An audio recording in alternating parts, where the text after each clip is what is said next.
acerca de este tema de los defectos de esmalte. ¿Cómo los ves tú? Vamos a hablar un poquitico. Oye, qué interesante esa pregunta. ¿Cómo lo veo yo? Bueno, mira, inicialmente hay varias formas de ver los defectos del esmalte. Hay formas de verlos desde el punto de vista de estructura, de cómo se forma el esmalte, de qué es ese esmalte mal formado. De hecho, tenemos que partir de un nombre particular: defectos de desarrollo del esmalte. Eso quiere decir que el esmalte se forma inadecuadamente preeruptivamente. O sea, el esmalte hace erupción a boca ya con un problema. El problema es identificar ese inconveniente, ese defecto, esa malformación de ese esmalte. Podemos verlo desde varios puntos de vista. Importante es entender uno de los principales. ¿Qué esmalte tengo yo presente? ¿Es hipoplástico o es hipomineralizado? Eso desde un punto de vista de tratamiento, de qué es lo que sucede con este esmalte.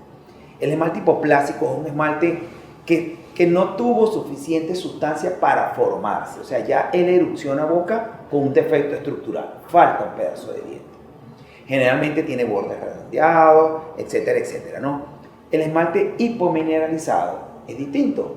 El hipoplástico falta cantidad, o sea, es cuantitativo. El esmalte hipomineralizado es calidad de esmalte. Él se forma completo y todo, pero en lo que él hace aparición en boca, ya tú lo observas con un defecto con bordes definidos. Generalmente es más allá de 1 o 2 milímetros de tamaño, zonas más o menos ubicadas, ¿ok? Y que corresponden generalmente con cierta parte de la historia clínica, desde la época perinatal hasta aproximadamente los 3 años de vida, donde un grupo de dientes se mineraliza. Entonces, de manera que él erupciona ya con un espesor inadecuado. Esa poca cantidad, que no es cero, esa poca cantidad de esmalte hace más propenso a este esmalte a fracturarse bajo la masticación y bajo la función, sea oclusión.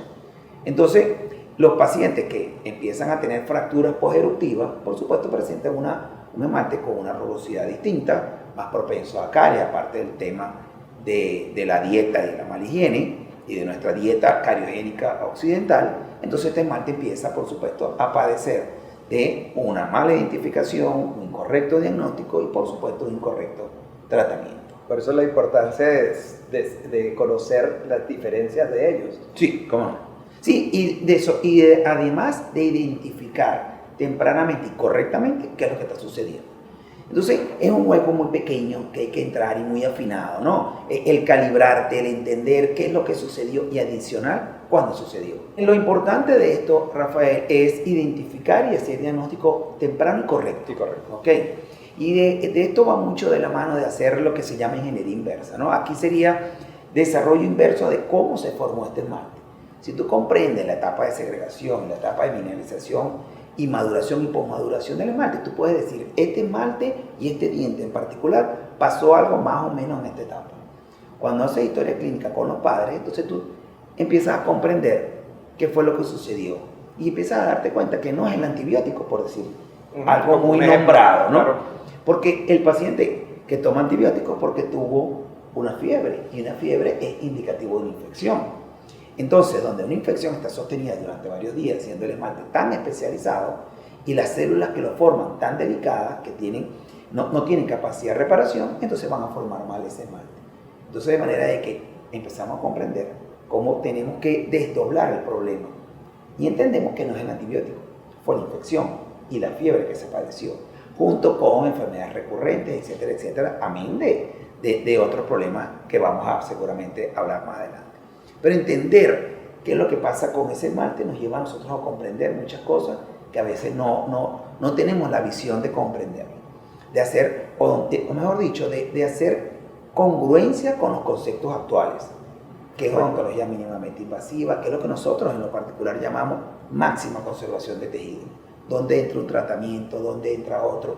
¿Por qué llamamos, por ejemplo, al blanqueamiento de la cenicienta de la odontología?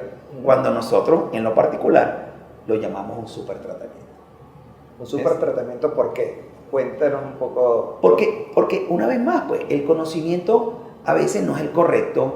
El coloquio que menciona que los blanqueamientos se utilizan ácido, que daña el esmalte, que desmineraliza y todo eso, yo no te voy a decir que es un tratamiento 100% inocuo, pero perdóname, como siempre lo nombramos, mi papá es abogado, mi papá no está haciendo tratamiento. lo estoy haciendo yo como odontólogo. Claro. Es un tratamiento que te ayuda a conservar gran cantidad de tu estructura del esmalte sana, que nosotros no somos elefantes que tenemos un diente que pesa 2 o 4 kilos. A lo sumo, los dientes más grandes miden 1 centímetro de diámetro, ¿ok? Los molares algunos. Y por lo tanto no tienes mucho espesor de esmalte, 1 milímetro, 2 milímetros de espesor de esmalte. El blanqueamiento te conserva toda esa estructura, correcto, cambiando la luz, de la luz y la claridad que tiene el esmalte, haciendo muchas veces ciertos defectos invisibles, disminuyendo el contraste entre diente y defecto. Y por lo tanto, muchas veces, como el diente funciona húmedo, entonces muchas veces el defecto desaparece. No, desaparece. O se hace mínimamente visible, entonces el paciente se siente conforme con eso. Y yo no estoy diciendo que las restauraciones no sean viables. El tema es cuál es la oferta hacia el paciente. Una etapa, entonces, que yo me pongo a pensar en todos esos pacientes que traen esos defectos de esmalte y que de repente llegan a edad de que tienen que recibir un tratamiento ortodóntico. ¿Qué sucede? ¿Cómo es la interpretación del ortodoncista? ¿Cómo es la interpretación del odontopediatra en ese momento? Porque veo yo que no se puede colocar un bracket igual en un paciente que tiene un defecto de esmalte que un paciente que está totalmente sano. Claro. Ahora vamos a tomar tu comentario como base. No debemos ver el diente, debemos ver al paciente. Al paciente. Porque esos pacientes, ahí está el error. Claro, esos pacientes que tienen un defecto del esmalte, hubo una causa. Claro. ¿Cuáles son las causas? No sé. Ahí mire, te voy a poner un ejemplo de por qué hay tantas causas y lo importante de la visión médica y la visión, como estamos llamando nosotros, multidisciplinaria, interdisciplinaria y transdisciplinaria, que son visiones distintas y que uno tiene que buscar lo máximo. A veces lo logramos, a veces no lo logramos y nos quedamos solamente en la multidisciplinaria, pero es suficiente, pero multidisciplinaria verdadera. Tú nombras al ortodoncista y al odontopediatra. Yo diría que esos dos especialistas tienen que estar de la mano hoy por hoy. El ortodoncista como jefe de equipo, porque para mí los jefes de equipo son protecistas y ortodoncistas. El ortodoncista tiene que permitir que un odontopediatra entre de forma efectiva en el equipo de trabajo, porque es quien más conoce el desarrollo del niño y del adolescente, no solamente desde el punto de vista craneofacial, desde todo punto de vista. Desde todo punto de vista. Lactancia materna, riesgo de caries, todo es impresionante cómo hay odontopediatras que están en hospitales, en servicios bien importantes. Entonces, este niño tiene, o esta persona tiene un defecto del esmalte por una causa. Mira, te voy a poner un ejemplo, como te iba a decir anteriormente. La condición celíaca. El 1% de la población mundial se dice que es celíaco. Podemos estar hablando de 700 millones de personas. Pero se habla que aproximadamente entre el 20 y 30% de la población mundial puede ser celíaco asintomático o sensible a cualquier tipo de problema, ¿no? O mejor dicho, sensible a gluten o celíaco no diagnosticado. Estamos hablando de una atrocidad de 700 millones de personas, ya es mucho. Claro. En Venezuela somos 30 millones. Claro. Podemos estar hablando de 300.000 personas con condición celíaca, donde la mitad de esos pacientes tienen algún tipo de defecto del esmalte. Pero es que la condición celíaca, no solamente que hay 5 tipos, hay 2 tipos que se diagnostican en el primer año de vida. El primer año de vida, cuando tú introduces alimentación complementaria, empieza el niño a tener síntomas y signos de que algo está pasando con su alimentación, donde el esmalte se está mineralizando de este esmalte de dientes permanentes, sobre todo de dientes anteriores y el primer molar permanente. Si ese esmalte es alterado en su formación mineral, ya te erupciona como un problema. Puede ser estructural desde el punto de vista de cantidad de minerales o de estructura, llámese de cantidad, de estructura que no se formó, hipoplasia. Pero adicional, la condición celíaca está asociada a más de 300 enfermedades que padece el ser humano. Es difícil entonces que esa condición celíaca no involucre el desarrollo bucal del paciente, porque estamos hablando solamente de defecto del esmalte, pero también está quelitis angular, úlceras aftosas, úlceras recurrentes, muchas condiciones que también están en tejidos blandos. De manera que no es difícil comprender cómo, por ejemplo, la condición celíaca, que es un problema, que es una condición, no es una enfermedad, es una condición que predispone al paciente a un problema que se manifieste. Hay una sola cura, que es no alimentarse con gluten, o desincorporar el gluten de la alimentación diaria. Es muy sencillo tratarlo, pero cuando ya es identificado. Mientras tanto, el paciente está padeciendo de un problema importante, alimenticio y metabólico, por una condición genética. Entonces, o sea, estamos hablando de que tu computadora central está fallando. Está fallando. Entonces el esmalte no puede estar aislado. Entonces entendemos por qué la odontología y la salud bucal es salud general. Entonces empiezan una cantidad de cosas, problemas renales, epidermiosis bullosa. O sea, tú no puedes disociar una cosa de otra. Hoy por hoy hay mayor prevalencia sea por diagnóstico correcto, identificación o exploración correcta en niños tempranos, de acidosis tubular, litiasis renal y cualquier problema tubular que exista renal. Eso te lleva a ti a tener niños con problemas del esmalte. Y eso está relacionado directamente con una melogénesis imperfecta, que es terrible. Y decimos, si la melogénesis imperfecta, la prevalencia es aproximadamente 1 en 14.000, pueden haber en Venezuela 4.000 pacientes. Eso no es mucho. Para mí sí. Un solo paciente que esté afectado por un problema es justificativo, porque es un ser humano que su existencia es suficientemente valiosa como para atender ese problema. Con este tipo de pacientes con defectos de esmalte que llegan y deben ser tratados de otra manera, para mí diferente. Claro, total, porque involucra el desarrollo precisamente craneofacial. Hay muchos pacientes que tienen hipodesarrollo bimaxilar. Y adicional, si nosotros nos vamos a lo pequeño, hay pacientes que requieren no solamente exodoncias tempranas, sino restauraciones tempranas, complejas, para esperar el momento en que esa exodoncia se puede realizar. Entra mucho el criterio del odontopediatra, el criterio del ortodoncista, ¿ok? Y cuando el ortodoncista tenga que actuar, tiene que haber una planificación cierta. Pero si nos vamos a lo más pequeño, entonces entramos en el tema de la adhesión, del bracket. Estamos claros en que hay muchos casos que se pueden resolver con ortodoncia, con alineadores, ¿ok? O ortodoncia invisible. Pero aquellos casos donde tú necesitas cementar un bracket, entonces, ¿qué consideraciones tú debes tener sobre esto? Es lo mismo que si tú vas a hacer una restauración sobre este sustrato. Es otro sustrato que no está bien formado. Un sustrato que generalmente tiene menor contenido mineral, sobre todo en el hipomineralizado. No tiene menor contenido mineral y no lo puedes grabar correctamente. Entonces tiene que entrar un conjunto de técnicas y de consideraciones en relación al adhesivo. Que tú tienes que conocer bien el adhesivo y el sustrato. Entonces tienes que entrar en aquello de imaginarte microscópicamente cómo es esta superficie. Por ejemplo, algo que no hemos hablado mucho, que es el esmalte fluorótico. ¿Cómo vas a hacer adhesión sobre un esmalte fluorótico ácido resistente? Porque es ácido resistente. Porque tiene menor contenido mineral. Entonces no es tan fácil ser atacado por los ácidos, sean bucales o el ácido que utilizamos para hacer grabado para la superficie. ¿Cómo vas a cementar este bracket? ¿Ok? Y así pasa también con las preparaciones dentarias que vas a hacer para recibir una restauración adhesiva, porque estamos en esta era. Entonces entran otras consideraciones como la desproteinización del esmalte, conocer cómo es este esmalte en el caso del fluorótico es distinto al hipomineralizado. El fluorótico tiene unas zonas muy profundas de bajo contenido mineral como capilares que se llenan de agua con esos pigmentos y otras cosas, ¿no? Entonces entran otra vez los blanqueamientos para hacer extracción de esos pigmentos, mejorar el sustrato, si va a llevar una restauración sobre este esmalte para cambiar forma, color, lo que fuere. Igual pasa con el ortodoncista.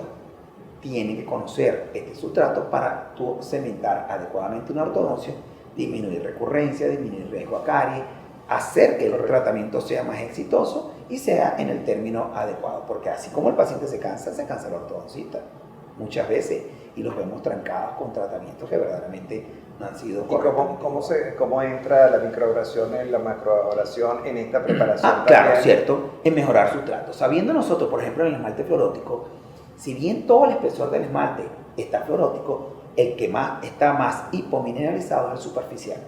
Si tú clasificas correctamente, por ejemplo en el índice TF, esta severidad de la fluorosis, tú puedes saber más o menos cuánto de espesor de esmalte tienes hipomineralizado.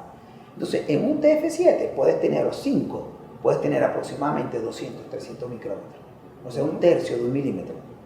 Entonces, tú puedes hacer macro o microabrasión encontrando un sustrato más adecuado para hacer adhesión y cementar una ortodoncia adecuadamente.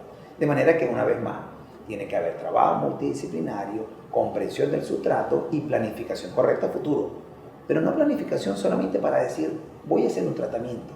Planificación para el éxito del tratamiento. porque no tiene sentido. Y la longevidad del tratamiento. Es correcto, Es, porque lo hablamos anteriormente. La evaluación de la longevidad de un tratamiento restaurador, amén de la parte estética, está en la duración de este tratamiento. Entonces, esa es la principal medida del éxito de un tratamiento. ¿cuán frecuentes son estos defectos de esmalte? Importantes esos números, muy importantes. A mí me encantan mucho los números. Yo creo mucho en las estadísticas. Sí, cómo no. Sí, lo hemos hablado. La comprensión de la estadística te da a veces una visión que te... Además, él es un experto en estadística. Sí. La comprensión de la estadística verdaderamente como manejo poblacional y todo, de efectividad de los tratamientos y uso de las técnicas, en verdad que a veces te da una visión que te confunde, realmente, creo. Pero mira, por ejemplo, la fluorosis, ya hablamos un poquito de la condición celíaca en cuanto a los números. La mitad de los pacientes en Venezuela pudieran presentar defectos del esmalte. Estamos hablando de más de 150.000 personas. La fluorosis no tenemos trabajos epidemiológicos recientes en Venezuela, pero si hablamos del 1% también de pacientes fluoróticos en Venezuela, estamos hablando de 300.000 personas. Pudiéramos tener también 1 millón. Ponlo en el contexto de México, 126 millones de personas. Estamos hablando de 1.300.000 pacientes que no están siendo atendidos o son mal atendidos. En HMI, los países del primer mundo pueden arrojar aproximadamente un 40% de su población infantil con HMI, hipomineralización molar excesivo. En Venezuela podemos estar teniendo un 20%, o sea, 2 de cada 10 niños. ¿Ok? O sea que es casi que imposible que un odontólogo no haya visto sin identificar un paciente con HMI, que es lo grave que tenemos que enseñar a identificar. Amelogénesis imperfecta, se suman 4.000 personas, pudiéramos estar hablando de eso en Venezuela. Entonces, es una cantidad de población de pacientes, y si lo hablamos desde el punto de vista del plan de negocio, es un segmento de población de clientes o pacientes que no están siendo bien atendidos. Entonces, es parte de la oportunidad que tú me haces para hacer un llamado a la odontología y a nuestros colegas a que visualicen otros sectores de negocio y otra forma de prestar el servicio. Porque la odontología es servicio, es vocación porque nos gusta, es negocio porque tenemos una inversión importante en todo esto y en nuestra educación. Y adicional, es salud porque estamos atendiendo a nuestros familiares. Tú puedes atender a mis familiares, yo puedo atender a tus familiares. ¿Ok? O sea, no lo sabemos en manos de quién está. Entonces tenemos que confiar en nuestros colegas. El plan de negocio tiene que cambiar, ver al paciente desde la salud. No podemos hacer más negocio viendo al paciente enfermo. Es correcto. Tenemos que verlo desde su salud. Y no podemos pretender todo el tiempo mantener al paciente enfermo. Así lo hacen mucho las franquicias. Hacen negocio con el paciente enfermo. Bueno, tenemos que cambiar eso. Y yo lo he comentado en otro círculo. Eso está llegando y va a ser una aplanadora para muchos que ya hemos visto cómo la odontología ha evolucionado. Tú me lo dijiste hace rato. ¿Cómo vemos la parte estética? Es que la parte estética no es solamente colocar una carilla. Tú lo has comentado en muchas oportunidades, lo hemos conversado. ¿Cómo ves la estética? Desde el punto de vista de autoestima, autoimagen. ¿Solamente cementar una carilla? No. Más allá. Es mucho más allá. Es cómo vemos al paciente en un futuro. Eso es lo que nosotros queremos. Esas recomendaciones que tú tienes que dar siempre y que das siempre es, yo lo veo con preocupación en el odontólogo que ve lesiones, no interpreta, enfoca lo que está viendo y se queda callado y no hace absolutamente nada, porque por lo menos lo que puede hacer, leer, entrenarse o por lo menos referir al experto que puede hacer. Bueno, voy a aprovechar a decirte esto. Nosotros en Venezuela aquí generamos un grupo bien interesante porque se llama Grupo de Investigación de Defectos de Desarrollo del Esmalte de Venezuela, ¿no? Está incorporado por... Tú eres el fundador de... bueno, sí, ellos dicen que eso, ¿no? Pero realmente fue un conjunto de muchos intereses académicos aquí. Son 3 odontopediatras, una psicóloga y yo, en donde nos hemos dedicado mucho a trabajar esto. Y además la psicóloga nos dice, ustedes tienen una vara muy grande. Ella la vara la llama la responsabilidad. Tanto por poder como con poder, porque tenemos el poder de influir positivamente en el paciente, como la responsabilidad que tenemos en cambiar esas vidas.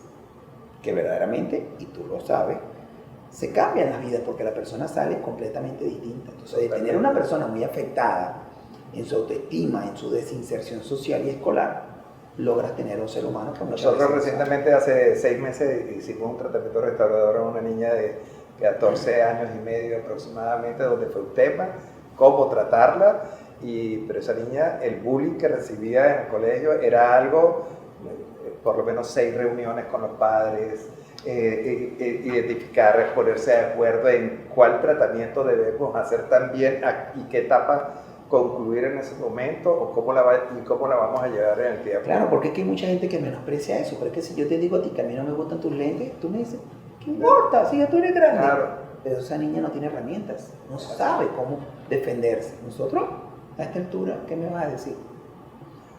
Hay muchas cosas entonces que hay que hacer y hay que trabajar. Hay que trabajar. Pero esta información es fantástica porque se hace invisible muchas cosas que no lo son en otros momentos. Bueno, y no solo eso, yo creo que eso es una pequeña parte de la información, porque tú tienes grandísima información y bueno, adicionalmente, muy pronto nos vas a dejar de acompañar aquí en Venezuela porque sé que tienes un proyecto interesantísimo para irte a Europa. Sí, de verdad, me siento contento. Gracias. Por tu proyecto y por todo. De verdad que te deseo muchísima suerte. Gracias. Vas a hacer un gran trabajo, pero tú sabes y yo sé que tú no te vas a desconectar de Venezuela nunca. Jamás. Y vamos a estar en contacto y tienes que ayudarnos, aunque sea desde la distancia. Seguro que sí. Para estar con nosotros y ayudar a nuestro Venezuela. Es una de las consecuencias positivas de todo este tema de la pandemia y la cuarentena. Cómo se ha desarrollado la era digital, mucho más de lo que se había desarrollado antes, y nos permite acortar distancia. Lo que yo traté de hacer de educación a distancia por 15 años, que nadie me la compró nunca, ahorita, gracias a Dios, La ya pandemia, lo compró todo el mundo. la pandemia nos ayudó lo- algo positivo en todo esto. De verdad, Alfredo, ha sido un súper gustazo que hayas amigo. aceptado esta invitación. Con todo gusto. Tienes una información de película, de verdad, de altísimo nivel. Pronto vas a estar de nuevo con nosotros. Seguro, cuando quieras. Gracias. Bueno, de todas maneras, vamos a aprovechar un mensaje más. Se lo voy a decir. Bueno, A los odontólogos, primariamente, visión de futuro. En verdad, créanme, hay todo como nosotros estamos pregonando, diciendo, hay un futuro infinito sin horizontes. Ese es el que queremos que tú visualices. Elon Musk lo está diciendo. Él quiere morir y ser sepultado en Marte. Yo quiero que mi hijo de 3 años llegue a otra galaxia. Entonces viene un futuro que es cierto, que posiblemente ya esté cercano o ya haya comenzado ese futuro. La odontología no puede escapar de eso. totalmente cierto. Gracias, amigo. Te lo agradezco mucho. Bueno, gracias a ti, todo lo contrario. Gracias.